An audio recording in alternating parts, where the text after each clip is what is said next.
दोस्तों, आज दुनिया भले ही विकास की तरफ बढ़ रही है, भले ही टेक्नोलॉजी ने अपनी पकड़ मजबूत कर ली है, भले ही हम इतने ताकतवर हो गए हैं कि एक रिमोट पर सारी दुनिया टिक गई है, लेकिन इन सब के बावजूद लोगों ने अपना संयम और अपनी मानसिक शांति कहीं खो दी है।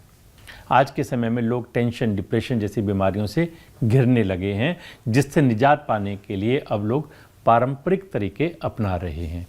आपको ये जानकर हैरानी होगी कि कई देशों में हमारी प्राचीन प्रजातियों पर रिसर्च हो रही है।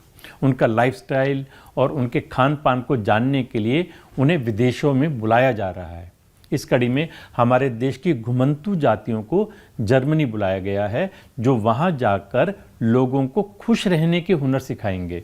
यानी अब यूरोपियन भारत की घुमंतू जातियों और जनजातियों की जीवन शैली के तौर तरीके सीखेंगे, क्योंकि उनका मानना है कि भले ही ये घुमंतू जातियाँ मोबाइल, आईपैड, कंप्यूटर से दूर हैं, पर वे मानसिक तौर पर स्वस्थ रहती हैं। ये जातियाँ पिछड़ी होने के बाद भी तनाव मुक्त रहती हैं। ये घुमंती जातियाँ मुश्किल परिस्थितियों में भी खुद को जिंदा दिल रहने का हुनर जानती हैं, जिसे यूरोप में सीखने की होड़ लगी हुई है। इसके लिए जर्मनी की हाइडेलबर्ग यूनिवर्सिटी बाकायदा भारत की कालबेलिया, रायका-रेवारी और भोपा जनजातियों के लाइफस्टाइल पर रिसर्च कर रही है। इस यूनिवर्सिटी ने 3 जातियों को इनकी कुछ खास विशेषताओं के लिए चुना है। कालबेलिया जनजाति के लोग तनाव मुक्त रहने के लिए साथ में समय बिताते हैं, खाना भी सामूहिक रूप से खाते हैं। इसी का हिस्सा कालबेलियाई डांस भी है, जिसे यूरोप के कई देशों की महिलाएं भी सीखती हैं। बाकायदा इसके लिए वहाँ क्लास भी चलाई जाती है। भोपा जनजाति के लोग संगीत के जरिए लोगों को तनाव मुक्त करते हैं, कहानियाँ गाकर लोगों का आत्मविश्वास बढ़ाते हैं। यही वजह है कि यूरोपियन कंट्रीज में टेंशन दूर करने के लिए म्यूज़िक और स्टोरी टेलिंग टेक्नोलॉजी बढ़ रही है। रायका-रेवारी जनजाति के लोगों का तनाव दूर करने का अलग ही तरीका है।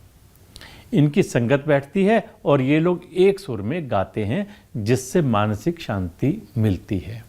यूनिवर्सिटी के रिसर्चर्स का कहना है कि इन घुमंतू जनजातियों में से कुछ लोगों को चुनकर यूनिवर्सिटी के दोनों सेमेस्टर्स में बुलाया जाएगा, ताकि लोग इनके जीवन जीने के तरीके सीख सकें। दोस्तों, आज समझ सकते हैं कि भारत की परंपराएं कितनी कारगर हैं।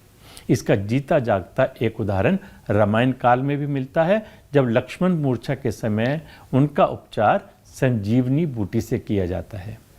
आज भी आयुर्वेद के जानकार वैद्य देसी औषधियों से ही लोगों का उपचार करते हैं। यही वजह है कि आज भारत सरकार भी योग और आयुर्वेद को बढ़ावा दे रही है।